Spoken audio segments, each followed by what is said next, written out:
তৌফিক দিলেন কে? আর জবান খুলে উঁচু আওয়াজ দিয়ে বলি কে? সে আল্লাহর শানের শুকরিয়া স্বরূপ সকলে বলি আলহামদুলিল্লাহ। লক্ষ কোটি দুরূদ ও সালাম বিশ্ব মানবতার মুক্তির মহান দূত সরকার কায়নাত সাইয়্যিদুল মুরসালিন খাতামুন নবিয়্যিন শফিউল মুযনিবিন রাহমাতুল লিল আলামিন উম্মতের কান্ডারি নবী, দয়ার নবী, মায়ার নবী, প্রাণের নবী, নূরের নবী মুহাম্মদ রাসূলুল্লাহ সাল্লাল্লাহু আলাইহি ওয়াসাল্লামের প্রতি। সম্মানিত হাজিরিন, রোজার মাস আসছে আর এখন চলে যাচ্ছে প্রায়, ঠিক না? আজকে কত তারিখ? জোরে বলি। আজকে 28 তারিখ, আর মাত্র 2 দিন নাকি? কালকে চাঁদ দেখা যেতেও পারে, তবে সম্ভাবনা বলছে এবার পুরোপুরি 30টা রোজা হবে ইনশাআল্লাহ। হয়তো আরেকটা শুক্রবার আমরা রোজার শেষ দিন পেতেও পারি। এই যে আর 1 দিন অথবা 2 দিন যে রমজান মাস চলে যাচ্ছে, এই রমজান মাসে আমরা কি শিখলাম? বাকি 11 মাস আমাদেরকে এই প্রশিক্ষণটুকু কাজে লাগিয়ে পথ চলতে হবে। তাহলে আল্লাহ রাব্বুল আলামিন সবাইকে আল্লাহর ওলি হিসেবে কবুল করে নেবেন। সম্মানিত পেশা হুজুর আসছেন, আমরা একটু জায়গা করে দিব। সকলে বলে আলহামদুলিল্লাহ। জোরে বলেন না আলহামদুলিল্লাহ। তাহলে এই মাসটা হচ্ছে ট্রেনিং এর মাস, প্রশিক্ষণের মাস। এই মাসে আমরা যা কিছু শিখবো বাকি 11 মাস সেটা কাজে লাগাবো।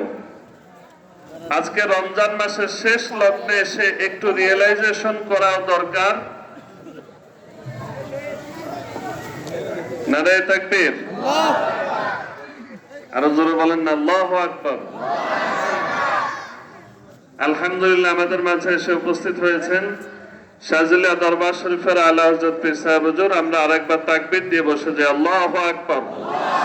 সকলে বসে যাই। সম্মানিত হাজিরিন, এই রমাদান মোবারক আমাদেরকে কি শিক্ষা দিল? এই শিক্ষাটা বাকি 11 মাস কাজে লাগানো দরকার আছে না নাই? একটু রিয়েলাইজ করা দরকার আছে না নাই যে রমজান মাস আসলে আমাকে পরিবর্তন করতে পারলো নাকি পারলো না? সংক্ষেপে 2-1টা কথা বলছি। প্রথমত, এই রমজান মাসটা শিক্ষা গ্রহণ করে আপনার সাথে আপনার সৃষ্টিকর্তার চমৎকার একটা সম্পর্ক লাগবে। কথা কি বুঝতে পেরেছি? আমার সাথে আমার সৃষ্টিকর্তার তথা আল্লাহ রাব্বুল আলামিনের চমৎকার একটা সম্পর্ক লাগবে।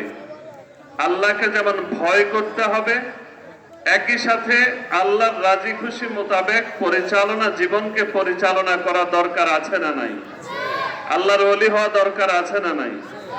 সুতরাং এই রমজান মাসের শেষ লগ্নে এসে একটু চিন্তা করেন, একটু আত্মোপলব্ধি করেন যে রোজা ঠিক মতো আদায় করতে পারলাম কিনা, রোজার মাসে অন্যান্য যে ইবাদত গুলো সঠিকভাবে আদায় করতে পারলাম কিনা, আমার মালিক আমার প্রতি খুশি কিনা, এই রিয়েলাইজেশনটা একটু করবেন। সম্মানিত উপস্থিতি, আজকেও হতে পারে লাইলাতুল কদর। যেহেতু নবীজি বলেছেন তাহাররাউ লাইলাতুল কদরি ফিল উইত্রি ফিল আশরিল আওয়াখির মিন রমাদান। রমজান মাসের শেষ দশকের বেজোড় রাতে লাইলাতুল কদর অন্বেষণ করো, ফিক্স না। তবে ইমাম আজম বলেছেন, বিভিন্ন যুক্তি দিয়ে সবচেয়ে গুরুত্বপূর্ণ একটা যুক্তি তিনি ব্যবহার করেছেন। লাইলাতুল কদর শব্দটা কোরআনুল কারিমে এসেছে 3 বার, আর প্রত্যেকটাতে 9টা করে হরফ আছে। 3 গুণ 9 মোট 27টি হরফ। এই দৃষ্টিকোণ থেকে আল্লাহ রসুলের অনেকগুলো হাদিস দ্বারা 26 তারিখ দিবাগত রাত, 27 তারিখের রজনীকে লাইলাতুল কদর হওয়ার বেশি সম্ভাবনাময় রাত হিসেবে উল্লেখ করেছেন। আমরা সেই রাত অনেকে ইবাদত করেছি। এই রাত 1000 মাসের চাইতে উত্তম, ঠিক কিনা? একটু হিসাব করে দেখবেন, একটু রিয়েলাইজ করে দেখবেন, এই এক রাতে আল্লাহ রাব্বুল আলামিন অসংখ্য অগণিত বান্দা বান্দিকে ক্ষমা করে দিয়েছেন। আমি আপনি ওই তালিকায় আছি না নাই, এই হিসাবটা করা দরকার আছে না নাই? সম্মানিত হাজিরিন, এই জিনিসটা একটু ক্যালকুলেশন করবেন, নিজের অন্তরে খবর দিয়ে দিবে। 2 নাম্বার কথা হচ্ছে, আল্লাহ রাসূল সাল্লাল্লাহু আলাইহি ওয়াসাল্লাম যে রিসালাতের শিক্ষা দিয়েছেন, যে সুন্নাহর প্রচার করেছেন, যে সুন্নার দিকে দেখেছেন, যে সুন্নার দৃষ্টান্ত দেখিয়ে গেছেন, তার উপরে আমরা অটল অবিচল ছিলাম কিনা রিয়েলাইজেশন করবেন। যত বেশি রিয়েলাইজেশন করবেন, নবীজির প্রতি মোহাব্বত তত বাড়বে, নবীজির প্রতি মায়া তত বাড়বে, নবীজির পথে চলার সুযোগ তত বেড়ে যাবে, আর দিদার নসিব হওয়ার সম্ভাবনা তার চেয়ে বেশি বেড়ে যাবে। বলেন না সুবহানাল্লাহ। অনেক মানুষ দেখবেন অনেক টাকার মালিক আছে, মক্কা মদিনা যাওয়ার নসিব জুটে না, ঠিক আছে। কিছু মানুষ আছে ধন দৌলত নাই, কিন্তু মনটা খুব টানে দয়াল নবীর রওজা মোবারকের সামনে দাঁড়িয়ে একটু যদি সালাম দিতে পারতাম, দেখা যায় আল্লাহ রাব্বুল আলামিন তাকে খুব দ্রুত কবুল করে নেন, ঠিক কিনা বলেন। সুতরাং নবীর সুন্নাহর উপরে অটল থাকতে হবে। 3 নাম্বার, এই রোজা থেকে সারাদিন রোজা রেখেছি, ক্ষুধা লাগছে নাকি লাগে নাই? কথা বুঝেন নাই? ক্ষুধা লাগছে? ক্ষুধা লাগেনি? লাগেনি? লাগে তো নাকি? এখন অভ্যাস হয়ে গেছে, আজকে 28 দিন অভ্যাস হয়ে গেছে, ক্ষুধা লাগে। আল্লাহ রাব্বুল আলামিন দেখাতে চাচ্ছেন, তোমার যেরকম সারাদিন না খেয়ে থাকার কারণে ক্ষুধার যন্ত্রণা হয়, কষ্ট হয়, সমাজের গরিব এতিম অসহায় মিসকিন, তোমার আত্মীয় স্বজন পাড়া প্রতিবেশী এমনকি অনেকের মা বাবাও ক্ষুধার যন্ত্রণা কষ্ট করতে হয়। অনেকের মা বাবার চিকিৎসা চলে না, কিন্তু বিশাল বিশাল গরু জবাই করে মৃত্যুর পরে আয়োজন করা হয়, আছে না নাই? আয়োজন হোক দোয়ার ব্যাপার, কিন্তু জীবনে থাকতে দুনিয়ায় থাকতে চিকিৎসা খেদমত সবচেয়ে বেশি দরকার। সম্মানিত হাজিরিন, সুতরাং গরিব এতিম অসহায় মিসকিন যারা আছে, সমাজের দুস্থ যারা আছে, তাদের জন্য একটু দুহাত বাড়িয়ে দান করা আল্লাহ রসুলের সুন্নাত, সাহাবায়ে কেরামের সুন্নাত। এটা রোজার একটা শিক্ষা। সর্বশেষ রোজার একটা গুরুত্বপূর্ণ শিক্ষা হচ্ছে, আমাদের নিজের যে রিপু আছে, আমাদের যে নফস আছে, এই নফসটাকে কন্ট্রোল করতে পারা, এই নফসটাকে কন্ট্রোল করতে পারা। অনেকে দেখবেন বক্তার অভাব নাই, শ্রোতা পাওয়া যায় না, সামনে লোক আছে সবাই আসলে শ্রোতা। আপনারাও এক একজন অনেক বড় মাপের বক্তা, আছে না নাই? অনেক বড় বড় ফতোয়া অনেকেই দেয়। সম্মানিত হাজিরিন, একটা জিনিস হচ্ছে, নিজেকে যদি কন্ট্রোল করা না যায়, নিজের নফসকে যদি কন্ট্রোল করা না যায়, তাহলে রোজা আসলে কিছুই শিখাতে পারলো না।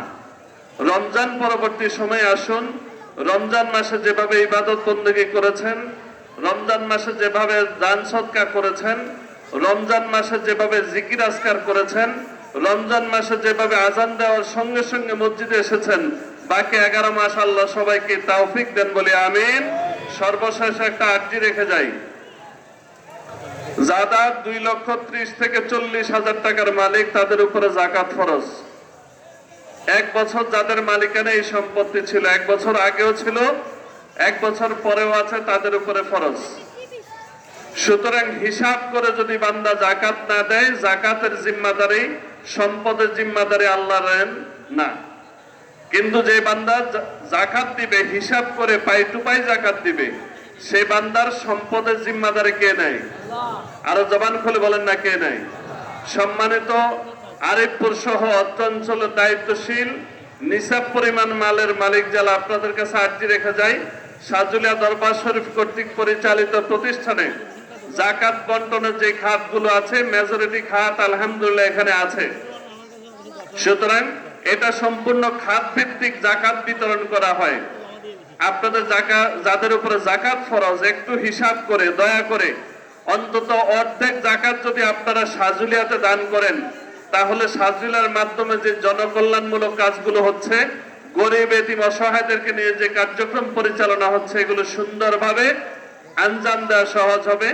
আজকের এই ইফতার মাহফিল আপনারা কষ্ট করে এসেছেন, সম্মানিত কমিটির দায়িত্বশীল বৃন্দ সুন্দর এই আয়োজন করে দিয়েছেন, এজন্য সকল আগত মেহমান বৃন্দকে স্বাগতম জানিয়ে অগ্রিম ঈদ মোবারক জানিয়ে আজকের মতো শেষ করছি।